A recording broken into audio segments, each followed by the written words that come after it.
एथर वर्षर शेष चंद्रग्रहण सेप्टेम्बर 7 एवं 8 तारिखरे हेबाकु जाउछि। भाद्रपद पूर्णिमा सेप्टेम्बर 7 रे एवं पितृपक्ष मध्य एही दिनठारु आरंभ हेउछि। एपरि परिस्थिति रे एथर वर्षर शेष एवं पूर्ण चंद्रग्रहण पितृपक्ष आरंभ दिन हेबाकु जाउछि, जहा आम देश भारत समेत विश्वर अनेक देशरे दृश्यमान हेब। चंद्रग्रहणर सूतक समय 9 घंटा पूर्वरु आरंभ हुए एवं सूतक समय ग्रहण सहित शेष हुए। जेपर्यंत ग्रहण रही थाए किंबा सूतक समय रही थाए से पर्यंत मंदिरर द्वार बंद होई जाए। हिंदू धर्म अनुसारे एही समयरे अनेक काम करिबाकु निषेध बोली विवेचना करा जाए, जेपरि कोनोसी नूतन कार्य आरंभ करिबा, पूजा करिबा इत्यादि एवं ग्रहण शेष हेबा परे हिंदू धर्म अनुसारे किछि दान करा जाए। जेपरि एही समयरे चंद्रग्रहण हेउछि,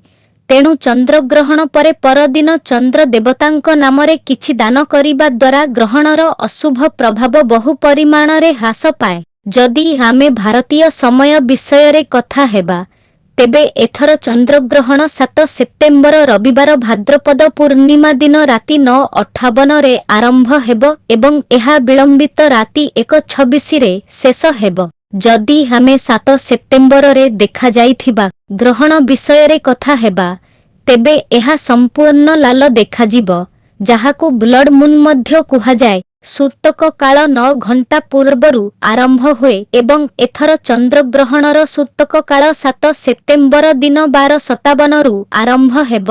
एही ग्रहण Bharat, Asia, Australia, New Zealand, America, Fiji एवं अंटार्कटिका समेत विश्वर अनेक स्थानरे दृश्यमान हेब। चंद्रग्रहण किंबा सूर्यग्रहण केबेबी सीधासळख आखिरे देखिबा उचित नुहे। जदि आपण ग्रहण देखिबाकू आग्रही, तेबे आपण कला चषमा किंबा सनग्लास किंबा टेलीस्कोप साहाय्यरे ग्रहण देखिबा उचित। तेबे चालंतु जानिबा चंद्रग्रहण को केउ राशिर व्यक्ति माने देखि पारिबे। तेबे मेष राशि, वृष राशि, मिथुन राशि, सिंह राशि, कन्या राशि, तुला राशि, मकर राशि और कुंभ राशिर व्यक्ति विशेष चंद्रग्रहण देखि पारिबे। सेहीपरि कर्कट राशि, बिछा राशि, धनु राशि और मीन राशिर व्यक्ति विशेष को निषेध करा जाइछि। ग्रहण समय रे विशेष करी गर्भवती महिला, वयस्क व्यक्ति किंबा असुस्थ व्यक्ति माने ग्रहणर आलोकरे आसिबारु बंचिबा उचित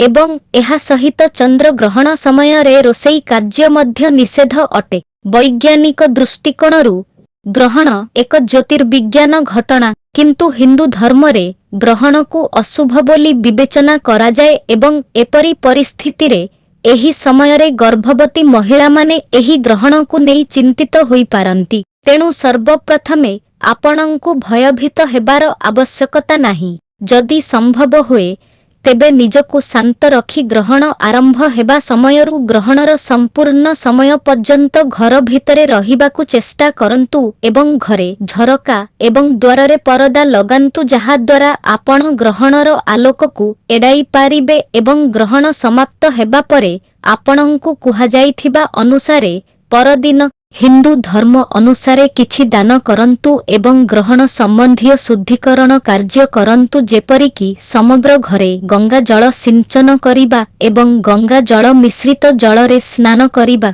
ग्रहण समय रे सोइबा एडाइबा उचित। शेष हेबा परे आपण सोइपारिबे एवं ग्रहण समय रे आपण मानसिक भावरे मंत्र जप करिपारिबे, जहा द्वारा आपणकर मानसिक चाप न पड़े एवं आपणक धर्म अनुसारे एही समय रे कौनसी पवित्र पुस्तक पढ़ी पारिबे। एहा आजिर भिडियो थिला। जदि आपणंकु सूचना पसंद आसीछि, तेबे दयाकरी भिडियो को लाइक करंतु और शेयर करंतु। धन्यवाद।